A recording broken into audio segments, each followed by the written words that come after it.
Israel. Poderoso guerrero, uno de los grandes hombres, en mi opinión, que jamás haya vivido. Les digo que David era un hombre entre hombres, un hombre por arriba de la mayoría de los otros hombres, un individuo increíble. Y aún así, él cayó en bajo, tenebroso, detestable y atroz pecado. Y este capítulo lo narra. Cuando Dios pinta un retrato verbal de un hombre, Él lo pinta en su totalidad. Él no oculta las imperfecciones, las cicatrices. Leí que Alejandro Magno, quien conquistó el mundo a los 33 años, mandó que le hicieran un retrato y él colocó la mano a un lado de su rostro como si estuviera pensando. Mas lo que estaba haciendo era ocultando una cicatriz de guerra. La Biblia no oculta las cicatrices, y aquí vemos una cicatriz en la vida de David. Segunda de Samuel 11:1. Aconteció al año siguiente, en el tiempo que salen los reyes a la guerra, que David envió a Joab, y con él a sus siervos y a todo Israel, y destruyeron a los amonitas, y sitiaron a Rabá. Pero, en Biblia yo tengo subrayado, pero David se quedó en Jerusalén. Y sucedió un día, al caer la tarde, que se levantó David de su lecho y se paseaba sobre el terrado de la casa real. Y vio desde el terrado a una mujer que se estaba bañando, la cual era muy hermosa.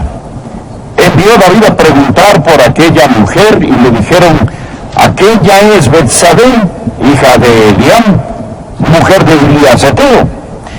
Y envió David mensajeros y la tomó y vino a él, y él durmió con ella. Luego ella se purificó de su inmundicia y se volvió a su casa. Y concibió la mujer y envió a hacerlo saber a David, diciendo: estoy encinta. Existen 3 puntos que deseo que usted vea conmigo al estudiar este pasaje. Jóvenes en el balcón, por favor presten atención, porque esto es algo que van a tener que enfrentar los de entre ustedes que claman el nombre de Jesús. Primero, veremos lo que voy a llamar la trágica causa del pecado de David. ¿Cómo un hombre como él pudo caer en pecado? Un buen hombre. Permítame decirle cuál fue su pecado. Primero, su pecado fue de ociosidad. El pecado de ociosidad. Miren los versículos 1 y 2. La Biblia dice aquí que era el tiempo que salen los reyes a la guerra. Pero David estaba en Jerusalén. La Biblia dice que la cosecha había terminado y que la batalla había comenzado. Hay 2 campos en los que todos necesitamos permanecer. Uno es el campo de cosecha y el otro es la batalla. Si es un hombre de Dios, una mujer de Dios, un niño de Dios, Dios nunca ha planeado que usted esté fuera del campo de cosecha o el de la batalla. Si no estamos en el campo de cosecha, debemos estar en el de la batalla. Si no estamos en uno, debemos estar en otro. Aquí está el problema. David no estaba haciendo algo malo en particular, excepto que falló en hacer lo correcto. El pecado de David aquí es el pecado de omisión, es el pecado de ociosidad. Hemos oído el decir que la ociosidad, que un corazón y una mente ociosa son el taller del diablo. El pecado de omisión. La Biblia dice: al que sabe hacer lo bueno y no lo hace, le es pecado. Voy a decirles algo, amigos. Todo pecado, al final y al cabo, es un pecado de omisión. Todo pecado, porque si usted hace lo que debe hacer, no puede hacer lo que no debe hacer, ¿no es cierto? David debió haber estado con sus compatriotas en la guerra. Él debió haber estado en la batalla del rey, peleando la guerra del rey, pero no lo hizo. ¿Qué estaba haciendo? Él estaba en la cama. ¿A qué hora estaba acostado? Escuche, estaba acostado en la tarde. La Biblia dice que al caer la tarde, se levantó David de su lecho. Él estaba en la cama, perezoso, y al levantarse salió a caminar en el terrado. Existe un tiempo para el descanso legítimo, pero se supone que no debe pasarse todo el día en la cama. La Biblia dice en Proverbios 24, versículos 33 y 34, un poco de sueño cabeceando, otro poco poniendo mano sobre mano, otro poco para dormir. Así vendrá como caminante tu necesidad y tu pobreza como hombre armado. ¿Dónde pecó? Número 1, fue un pecado de ociosidad. Número 2, fue un pecado de negligencia. David era un rey guerrero, pero ahora se había quitado su armadura. ¿Qué nos dice la Biblia que debemos hacer? En 2 Timoteo capítulo 2 versículo 3 dice, sufre penalidades como buen soldado de Jesucristo. ¿Por qué se quitó David su armadura? Se estaba llevando a cabo una batalla, pero David había tenido tantas victorias, que estaba tomándolas por un hecho. Él simplemente presumía que Dios lo iba a seguir bendiciendo. Le diré que más fue. No solo fue pecado de ociosidad, no solo fue pecado de negligencia, sino que fue un pecado de impulsividad. Él no había planeado pecar ese día. No tenía idea que haría tal cosa cuando despertó. No lo había maquinado, no lo había planeado. La Biblia simplemente dice que David se levantó, salió a pasearse en el terrado y al mirar, ahí estaba ella. Ahí estaba ella. La Biblia dice que la vio. Y ese fuego de lujuria comenzó a arder en él. Esto fue su impulsividad que causó que pecara. Él no tenía idea que iba a hacer tal cosa ese día. ¿Me está escuchando? Permítame decir qué es el pecado. ¿Me escucha? Adolescentes, presten atención. El pecado es una combinación de tres cosas muchas veces. Es una debilidad sin detectar, una oportunidad inesperada y una vida desprotegida. Es una debilidad sin detectar, una oportunidad inesperada y una vida desprotegida. Esta es la razón por la que debe proteger su corazón, proteger su vida. Usted no sabe lo que está latente en su propia carne. Usted dirá, bueno, soy salvo desde hace mucho tiempo, mi carne ha mejorado. Su carne no ha mejorado ni una pizca. Lo que es la carne es carne. Es por esta razón que debemos hacer como el Señor Jesucristo nos enseñó cuando oramos todos los días al decir, amado Dios, no nos dejes caer en tentación, mas líbranos del mal. Y usted trae el manto de protección de Dios sobre su vida, porque hay una debilidad sin detectar, una oportunidad inesperada y una vida desprotegida, y usted puede caer. Él fue impulsivo en su pecado. Él no planeó el hacer tal cosa. Le diré qué más pasó. Llegó a ser un pecado de frialdad. ¿Sabe qué sucedió? Si comienza a leer en el versículo 6 de este mismo capítulo, se dará cuenta que cuando David descubrió que Betsabé estaba encinta, él trató de encubrir su pecado. Él se dijo, se lo quedé. Traeré al esposo de Betsabé del campo de batalla, pasarán una noche juntos y él pensará que el niño es suyo. Entonces trajo a Urías a casa del campo de batalla, pero Urías amaba a David tanto y era tan leal a sus soldados en batalla que dijo, yo no puedo estar aquí teniendo romance con mi esposa cuando mis soldados están allí fuera en el campo de batalla. En lugar de irse a su casa, durmió al lado de la puerta de David para proteger a David su rey. Cuando David se dio cuenta que el plan no iba a funcionar, pensó, no, tengo que hacer algo para deshacerme de Urías, porque Urías va a saber que este bebé no es su hijo. Entonces David llamó al comandante en jefe de sus ejércitos, Joab, y le dijo, toma a Urías y ponlo al frente de la batalla, al frente de lo más recio de la batalla. Y en el momento en que él esté en la zona más peligrosa de frente, retira las tropas, déjenlo solo para que muera allí, y así podemos decir a todos que murió en guerra. Era un plan diabólico concebido en el infierno. David nunca se imaginó que él pudiese llegar a hacer esto, y mucho menos cometer el pecado de adulterio. Pero lo hizo. La ociosidad, la negligencia, la impulsividad, la frialdad y ahora la terquedad. Dios le había hablado a David. David estaba bajo gran convicción, pero David pasó todo un año arrepentirse y sin hacer las paces con Dios. ¡Cuán terco! Algunos de ustedes están en esa situación ahora mismo. Ustedes no solo están fríos, sino que también racionalizan este asunto. Están frenando a Dios. Piensan que de algún modo todo va a salir bien, que Dios se olvidará del asunto. De algún modo el estatuto de limitaciones se va a agotar. De algún modo usted piensa que simplemente se va a librar de esta y obstinadamente pasa día tras día tras día tras día, pensando, quizá Dios se le ha olvidado. ¿Sabe qué sucedió? David continuó siendo rey. Él continuó usando una sonrisa y disimuló la verdad. Este fue el pecado, la causa del pecado de David. Quiero que note otra cosa. Deseo que no solo note la trágica causa de este, sino que también quiero que note el tremendo costo de este. Segunda de Samuel, capítulo 11, versículos 27. Las últimas palabras de este versículo. Mas esto que David había hecho fue desagradable ante los ojos de Jehová. Está subrayado en mi Biblia. Mas esto que David había hecho fue desagradable ante los ojos de Jehová. David sabía que él había desagradado a Dios. Por favor, ponga un marcador aquí y busque el Salmo 38. En este Salmo David habla de este desagrado. Ponga su marcador en 2 de Samuel 11. Busque, por favor, el Salmo 38.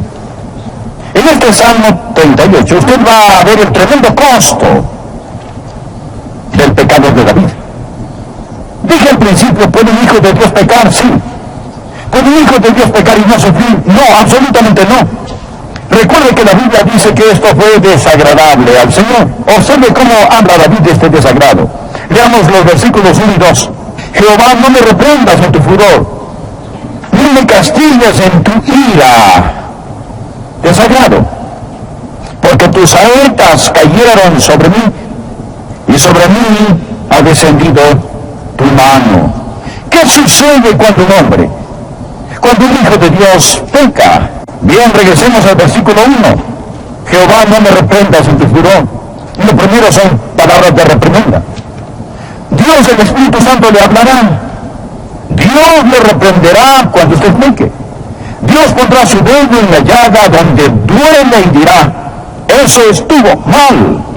Escuche, si usted vive en pecado, tranquilo y cómodo, puede ser el pecado de adulterio, puede ser algún otro tipo de pecado, y Dios no le está reprendiendo, si no hay convicción, yo le daría la mitad de una aleluya por su esperanza de ir al cielo. Escuchen, si es un hijo de Dios, Dios lo reprenderá. Hubieron palabras de reprimenda. Segundo, hubieron flechas de convicción. Leamos el versículo 2. Porque tus saetas cayeron sobre mí. Dios traspasó su corazón. Dios le dijo a David, lo que hiciste estuvo mal, espantosamente mal. A su vez, note que él dice, y sobre mí ha descendido su mano. Palabras de reprimenda, flechas de convicción, la mano de presión. Algunos tienen la idea, bueno, si pecamos, Dios simplemente nos desecha. Usted lo tiene 180 grados al revés. Dios no lo desecha si es un hijo suyo. Cuando usted peca, Dios pone su mano sobre usted y aprieta. David dice, tu mano estaba pesada sobre mí. En el Salmo 51 David menciona que sus huesos han sido quebrantados. Él era un poeta, habla poéticamente, dice, Dios me has aplastado, Dios me exprimes la vida. ¿Conoce este tipo de presión? Si vive en pecado y conoce este tipo de presión, agradézcale a Dios. Si Dios tiene palabras de reprimenda, si Dios tiene flechas de convicción, si Dios tiene una mano de presión sobre usted, diga, gracias Dios, me amas demasiado para permitirme continuar. Así está bajo convicción. Ahora, esto es una evidencia de que una persona es salva. La Biblia dice que si estamos sin corrección somos ilegítimos, nunca hemos sido salvos. Por favor, escuche, aprende esto. Ahora, el hombre más miserable en el mundo no es un hombre no salvo. El hombre más miserable en el mundo es un hijo de Dios sin compañerismo con Dios. ¿No es cierto? Mucho más miserable que un hombre no salvo. Otros hombres en el reino pudieron haber hecho lo mismo y nunca sentir lo que David sintió. Cuando Dios lo salva, Dios no le arregla para que nunca más pueda pecar, sino que lo transforma para que usted al pecar no pueda disfrutarlo más. Bien, quiero que usted, por favor, vea conmigo, estimado amigo, el término crítico del pecado de David, para que le hablara a David de su pecado. Hay una confrontación. Lea, por favor, en el capítulo 12, el versículo 9. La Biblia narra cuando el profeta Natán llegó a confrontar a David y Natán le pregunta, ¿por qué pues tuviste en poco la palabra de Jehová, haciendo lo malo delante de sus ojos? Ahora permítame decirle cómo opera Dios. Tendré que compactarlo, mas le daré los 4 pasos sobre cómo se encarga Dios de este tipo de personas cuando están en pecado. El término crítico. Primero, existe convicción. Ya hemos hablado sobre eso. Sobre esa convicción, esas palabras de reprimenda, esas flechas de convicción, esa mano de presión. ¿Qué debe hacer si hay pecado en su vida? Puede ser tan solo el pecado de frialdad, puede ser un pecado pequeño, no uno grande. Encárguese de él inmediatamente. La Biblia dice en 1 Corintios capítulo 11, versículos 31 y 32, si pues nos examinásemos a nosotros mismos, no seríamos juzgados. Dios no trata de vengarse de usted. Dios simplemente quiere corregirlo. Versículo 32, mas siendo juzgados, somos castigados por el Señor para que no seamos condenados con el mundo. Cuando los padres castigan a sus hijos, no tratan de vengarse de ellos, tratan de corregirlos. Incluso hay algunos niños que lo único que tienen que hacer es solo mirarlos y sus pequeños corazones se derriten. Ahora bien, si el niño está arrepentido y el niño ha cambiado, no está haciendo más de malo, usted no dice, bien, lo voy a castigar de todos modos. No.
Lo que usted desea es un cambio de comportamiento. Eso es todo lo que usted quiere. Si nos juzgamos a nosotros mismos, no seremos juzgados. Dios no trata de vengarse de sus hijos. Dios quiere corregir a sus hijos. Primero existe la convicción. Bien, suponga que la convicción no funciona. La segunda oportunidad, el segundo paso, la corrección. Dios me dará una paliza. Hebreos 12, versículo 6. Porque el Señor al que ama disciplina y azota a todo el que recibe por hijo. Ahora, no piense que Dios no va a disciplinarlo. La palabra azotar es la que se usa para una severa paliza. Permítame decirle algo. Dios está más interesado en su santidad que en su salud. Dios está más interesado en su justicia que en que usted maneje un Cadillac, viva en una gran casa o tenga éxito en los negocios. Dios se preocupa por su reputación.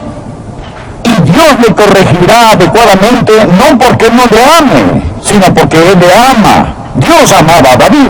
Lee el Salmo 89, versículo 34, Dios le dijo, no olvidaré mi pacto. Existe la convicción. Después de esta sigue la corrección. Después de la corrección viene la confesión.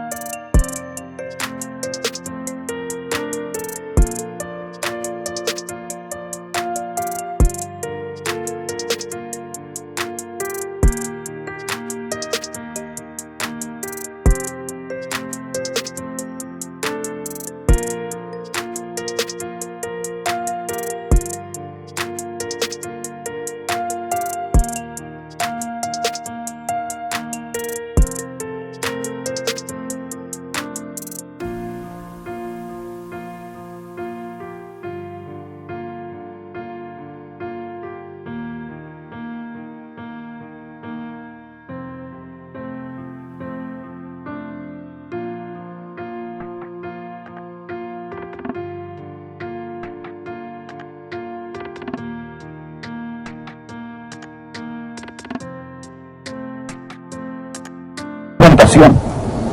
De seguro Dios lo confrontará. Es decir, Dios no permitirá que siga lo mismo. Dios envió al profeta Natán para confrontar a David. Y Dios dijo, bien David, arrepiéntete y cambia, porque no vas a seguir así. Ahora bien, yo no sé cómo va a venir la confrontación para usted. Quizá la confrontación vendrá a través de un libro que tal vez lea. Tal vez el Espíritu Santo de Dios le hablará a su corazón. Quizás será por medio de su esposa o de su esposo. Tal vez será su pastor, quizá un amigo o quizá alguna circunstancia. Mas usted sabrá sin lugar a dudas que está a punto de ser juzgado. Quizás sea este sermón. No sé por qué Dios quería que predicara este mensaje, mas sentí una carga en mi corazón de predicar este sermón hoy. Y parecía como si Dios me estuviera diciendo, hay alguien, Adrián, que necesita oír lo que vas a decir. Y creo que puede haber una cita divina aquí. Es la confrontación, el desafío. Bien, suponga que el desafío no es aceptado. Suponga que cuando Dios dice, muy bien, he tratado la convicción, he tratado la corrección, ahora lanzo un desafío. Viene la confrontación. Estoy trazando una línea en la arena. Suponga que usted no presta atención. Entonces, el último paso es la consumación. Mire 2 Samuel capítulo 12, versículo 13. Lo que el profeta dijo a David. Entonces, dijo David a Natán, pequé contra Jehová. Gracias a Dios que se arrepintió. David fue un gran pecador, pero finalmente llegó a arrepentirse en gran manera. Pequé contra Jehová. Y Natán dijo a David, también Jehová ha remitido tu pecado. Tú no morirás. ¿Sabe usted qué está pasando? Dios iba a matar a David. Permítame decirlo otra vez. Dios estaba listo a matar a David. Usted dirá, Dios no haría tal cosa. Bien,